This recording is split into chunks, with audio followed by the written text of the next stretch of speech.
Hey there, everyone, this is Ray Carsillo, and I have the distinct pleasure now of sitting down with a comics legend, Mr. Jim Shooter. Jim, how you doing today? Very well, thanks. Now, I guess we'll start at the beginning. You, of course, have the Guinness World Record for being the youngest man to write and publish a comic book. How does that, first off, how did you get started, and how did that come about? Well, when I was 12, I was reading comics, and I said, I can do this, and so I didn't actually didn't know exactly how it was done.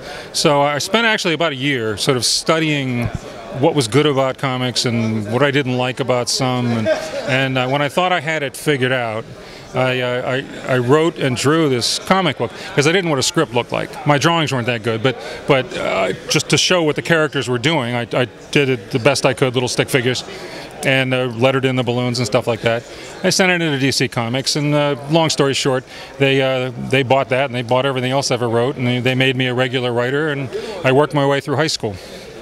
Very cool. Now, you, of course, have created a lot of classic characters, especially for the Legion of Superheroes, but my favorite character of yours is Mr. Rudy Jones, of course, the Parasite from Superman. How did you come up with the idea for him? Well, I was in 9th grade, you see, and they asked me to write a Superman story, and I realized that there hadn't been a new Superman villain forever. And sitting there in biology class where we were studying parasites, I said, aha. And literally, that's true. I was sitting in biology class, and I said, the parasite, sure. And he absorbs people's powers and stuff. So that would have been in 1966. Anyway, but that's how it happened. Now, of course, like you said, Superman doesn't have the most varied of rogues galleries. Would you ever like to see the Parasite maybe make it to the big screen one of these days? I actually was kind of happy when I saw him on the little screen. I guess they used him in the animation, I think, and that's kind of cool. I mean, it's comics in those days were all just work for hire, so it's their character, not mine.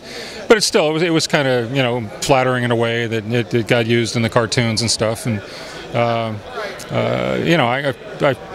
happy about it. If they ever use him in a movie, I'll buy a ticket.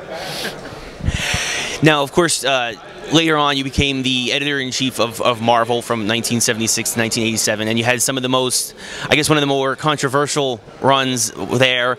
But you also had a huge, influence on the roster for a lot of different guys for the Avengers and whatnot. How was it as the editor-in-chief during that time period, and what were some of the problems that you came across at that position?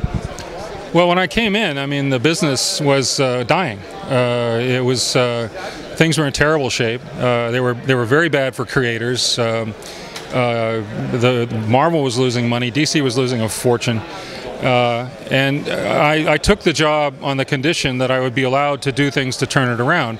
Like, for instance, pay the creators royalties, give them incentives, give them a piece, a part ownership of all characters they created from that point on, and so forth. So we really improved things for the creators.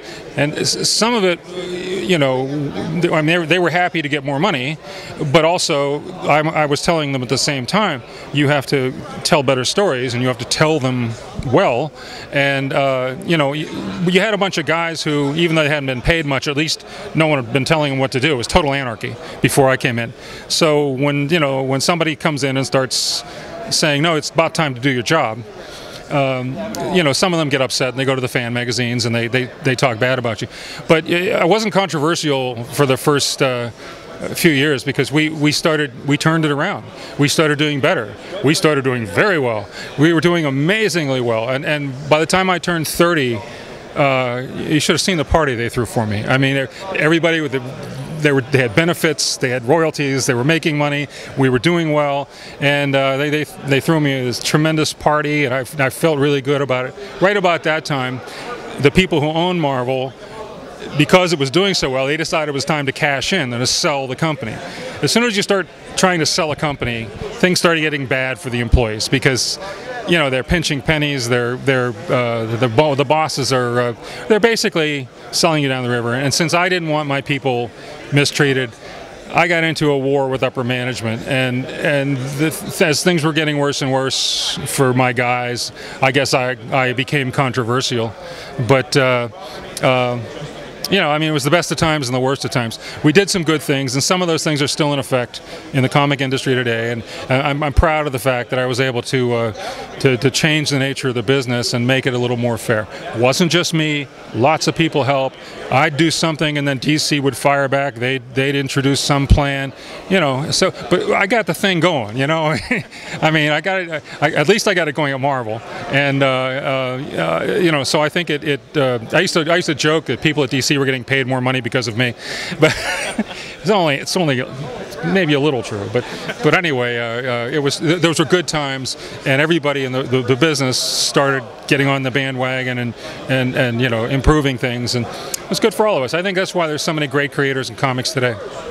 Now, based on your experience in the comic industry, there's of course been a lot of changes going on more recently, especially behind the scenes. Marvel's been bought by Disney. Warner Brothers has stepped in as DC. If you were still the editor-in-chief today of one of those companies, what would you think hearing these huge conglomerations coming in and buying them up, and what would you think? Well, I worked for Disney for a year, and yeah, there's a lot good to be said about Disney. I think that they will make Marvel more professional. I think that they will not put up with people, you know, being constantly late, and they won't put up with sort of unprofessional behavior, and they won't allow people to do like totally crazy things with the characters, because it's gotten back to being a little bit anarchistic, and a lot of times some unwise things are done with the characters. I think, you know, Disney they'll as they did when I worked at Disney, they protect their properties. You don't mess with a mouse. You don't mess with a duck. You know, I mean, so a little bit of that attitude is going to come in. The main thing I worry about is that in doing that, they'll kind of homogenize things, or they'll kind of tamp down the creativity. Because one of the good things about when you give a bunch of creators a fair amount of freedom, you know, they'll do some wonderful things. I mean, I always try to strike that balance. Get the book in on time, but I'm giving you a lot of room here to do things. Walt Simonson turned Thor into a frog. You know, come on. You know, he sticks his head in my house and says, "I'm making Thor a frog." Okay. So, you know, I mean, there was a lot of freedom, but I mean, we just tried to be a little more professional about it. And if Disney strikes that balance, fine. If they don't, it's going to be, you know, homogenized, and that would be sad. If I were editor-in-chief there, I'd try to keep them, you know, from being too oppressive. Very cool. Now, of course, you're working back as a writer now, and you're doing a lot of stuff from some old Gold Key properties, Doctor Solar and Magnus, of course. Tell us about what drew you back to these properties, and what you're doing with them right now. Well, years ago, Mike Richardson, who's the master and commander at Dark Horse, he got the rights to do reprints of these characters and also new versions. He called me up. He said, "Are you interested in doing this?" And, well, I had work, and I said, "Well, when are you ready to go on this?" Because I had other commitments. He said, "Well, not quite yet." So over the course of a couple years, I'd call him once in a while, and he'd call me once in a while, and we'd talk about things we might do. But either he wasn't ready or I wasn't ready. And then one time I needed a gig. I needed a job. And so I called Mike and I said, "What's going on with the Gold Key stuff?" He says, "I'm ready to go. Are you?" I said, "Yes, sir." So 2 weeks later, I was out in San Diego standing on stage with him being announced, you know. And what he wants me to do is to take those old Gold Key characters, not repeat myself, because I've done some development on them before, do something all new, but still faithful to the originals. And try to bring them back to the success they had when I did them at Valiant Comics, and it's given me a pretty free hand. I'm kind of supervising the whole line, writing as many of them as I can. I've got a couple of people working with me on some of the titles, but most of it's me, and I work closely with Mike and with Chris about the art.